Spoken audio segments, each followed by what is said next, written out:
नागराज का खजाना। वहाँ एक घर में लालची पति पत्नी रहते थे। सुनो, हमारे इस जंगल में कितने सारे नाग हैं।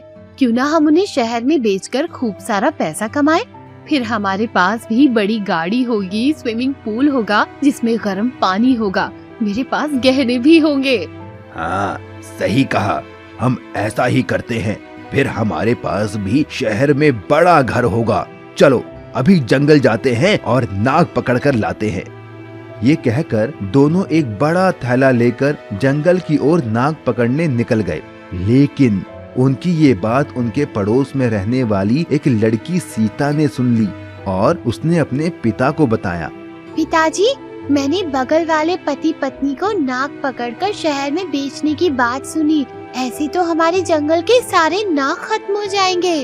सही कहा, ये नाग और बाकी जानवर हमारी प्रकृति के लिए बहुत जरूरी है। अगर ये जानवर नहीं होंगे तो ना तो ये जंगल होगा और ना ही इस धरती पर जीवन। हमें उन्हें रोकना होगा। मेरे पास एक प्लान है।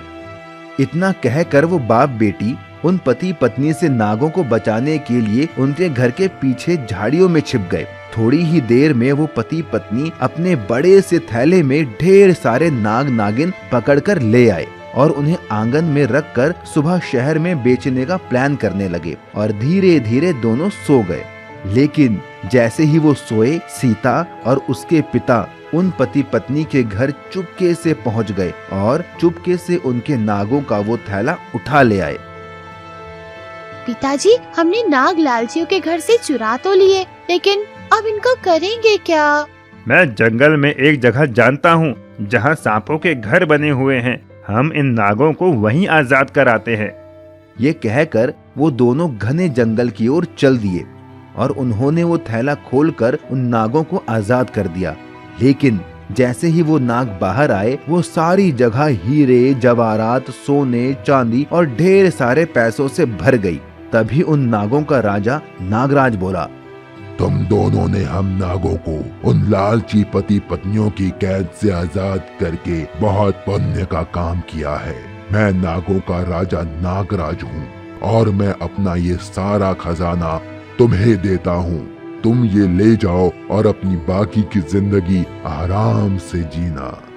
सीता और उसके पिता ने उन नागों का धन्यवाद दिया और सारा खजाना लेकर घर आ गए। पर रास्ते में उन्हें वो लालची पति पत्नी मिले। उन्होंने उनसे पूछा कि वो ये खजाना कहाँ से लाए।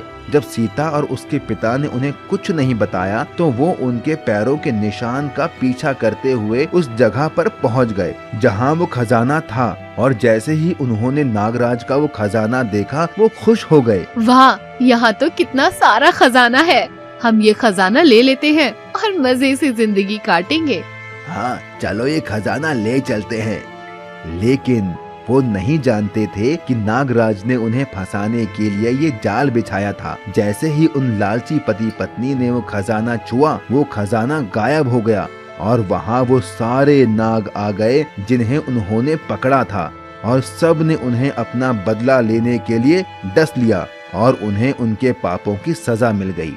तभी कहते हैं, लालच करना बुरी बात है और किसी की मदद करना अच्छी बात है।